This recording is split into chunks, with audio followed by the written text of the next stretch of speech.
The Hamilton Industries executive boardroom fell silent as Jessica Hamilton finished her presentation, her perfectly manicured finger pointing directly at me. And that's why Michael Chin can't possibly continue as our finance director. Someone who grew up on food stamps and charity handouts simply doesn't understand the sophistication required to handle billion-dollar accounts. I sat quietly, my expression neutral despite the burning in my chest. 2 months ago, Jessica had become assistant CEO of Hamilton Industries after her father promoted her. It had taken her exactly 3 weeks to dig up my past and start her campaign to remove me. My phone buzzed silently in my pocket, probably another message from Goldman Sachs about the Anderson Group acquisition. But I couldn't check it now, not with every executive in the room staring at me like I was a charity case who'd somehow snuck into their exclusive club. Michael, Robert Hamilton, our CEO, and Jessica's father leaned forward. Would you care to respond to these concerns? I adjusted my simple black tie, a stark contrast to the Hermes accessories adorning the rest of the room. My division's performance speaks for itself. We've increased profitability by 47% since I took over 3 years ago. Jessica's laugh was like cut glass. Anyone can get lucky with a few good quarters. But the Anderson Group merger requires a certain pedigree, someone who understands old money, old traditions. She smiled, all perfect teeth and practiced charm.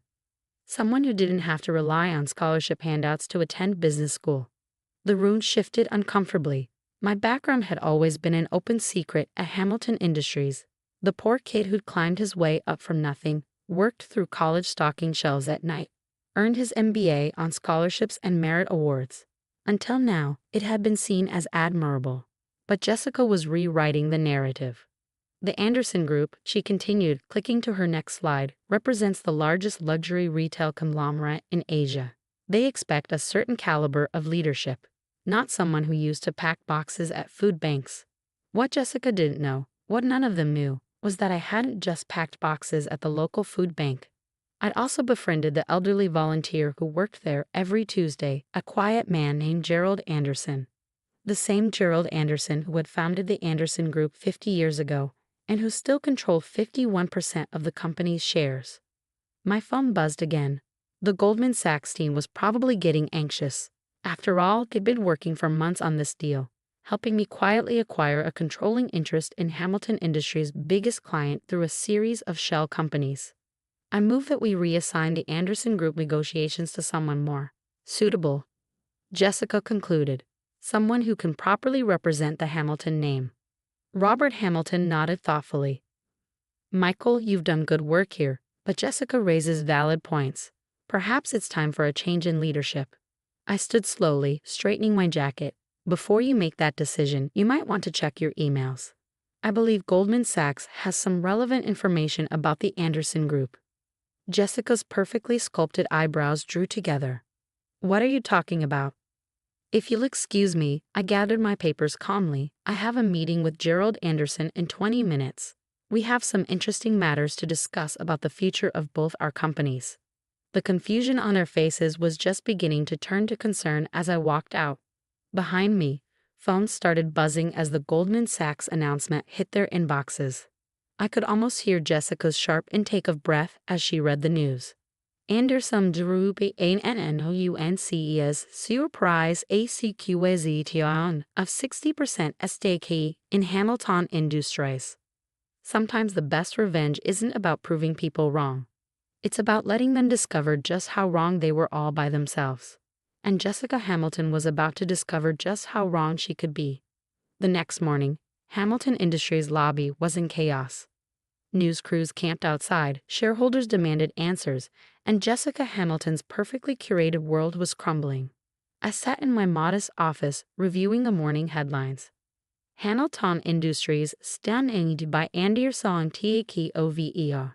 Wall Street shows Hikidi as Liu Xuri, a retail giant, seizes control. Mystery executive behind billion-dollar power play. My phone lit up. Gerald Anderson calling. Michael, my boy. His warm voice brought me back to those Tuesday afternoons at the food bank, learning about business and life while we packed boxes for families like mine had once been. I assume they've realized by now. The announcement just hit. Their emergency board meeting starts in an hour, and they still don't know you're behind it. I smiled, watching through my office windows as Jessica stormed past, her designer heels clicking frantically on the marble floors. Not yet, but they will. The last 12 hours had been entertaining, to say the least. After I'd left the boardroom yesterday, Jessica had apparently tried calling every contact she had at Anderson Group, only to discover her old money connections didn't actually know anyone in real power there. My phone buzzed again. This time Sarah Wong, my old friend from business school who now headed our legal department. "Michael," she whispered, "you need to see this. Jessica's trying to push through an emergency resolution to remove you before the board meeting. She's claiming you violated company policy by not disclosing personal connections to Anderson Group." I checked my watch. Let her try. How's the rest of the team? Shocked, scared, excited. Everyone who's ever been talked down to by Jessica is watching this like their favorite drama series. Tell them not to worry. Just make sure everyone's in the boardroom at 10 a.m. At exactly 9:55, I gathered my files and headed to the executive floor. The tension was thick enough to cut with a knife. Board members huddled in corners, whispering urgently. Jessica stood with her father, both their faces pale as they read something on a tablet. "This is impossible," I heard her hiss. "The shell companies, the secret acquisitions. It would have taken years of planning. 5 years to be exact," I said quietly as I passed them. "About as long as I've been running your entire financial operation." The color drained from Jessica's face as the pieces started clicking into place. Robert Hamilton grabbed my arm. "What have you done?" "Me?" I raised an eyebrow. "I simply helped Gerald Anderson diversify his investments. Everything else," I glanced at Jessica, "was your daughter's doing." The boardroom was packed, not just with executives, but with representatives from every department. Jessica had always insisted on having an audience for her power plays. Today, she'd get one. "Before we begin," I set my files on the table. "I believe Ms. Hamilton has a resolution she'd like to present." Jessica straightened, clutching her folder like a shield. "Yes, due to Mr. Chen's undisclosed conflict of interest." "You mean my volunteer work at a food bank?" I interrupted mildly. "The same food bank where I met Gerald Anderson, who became my mentor and friend while your family was busy judging people based on their bank accounts." "This isn't about," she started, but I was already pulling up documents on the main screen. "Actually, it is. Let's talk about conflicts of interest, Jessica. Like how you've been selling company information to competitors, how you used corporate funds for personal expenses, how you falsified your resume to get this position." The room erupted in whispers. Robert Hamilton's face turned an interesting shade of gray. "You can't prove," Jessica's voice cracked. "I can prove everything," I said quietly. "I've been proving things my whole life. To scholarship committees, to professors, to employers. To people like you who thought growing up poor meant I couldn't possibly understand sophistication." I turned to address the board. "Gerald Anderson is on his way here now. As majority shareholder, he has some interesting plans for Hamilton Industries' future, plans that don't include nepotism or discrimination." Jessica's designer purse slipped from her fingers, spilling its contents across the floor. As she scrambled to pick up her scattered belongings, I couldn't help but notice. The labels were fake. Sometimes the most expensive things in life are the lies we tell ourselves about who we are. The silence in the boardroom was deafening as Gerald Anderson walked in, looking exactly as he had at the food bank. Comfortable slacks, well-worn sweater, and the kind smile that had helped me believe in myself when I had nothing. "Sorry I'm late," he said cheerfully, seeming oblivious to the tension. "Traffic was terrible, though not as terrible as some of the financial reports I've been reading." Jessica, who had finally gathered her scattered belongings, tried to recover. "Mr. Anderson, there's clearly been a misunderstanding."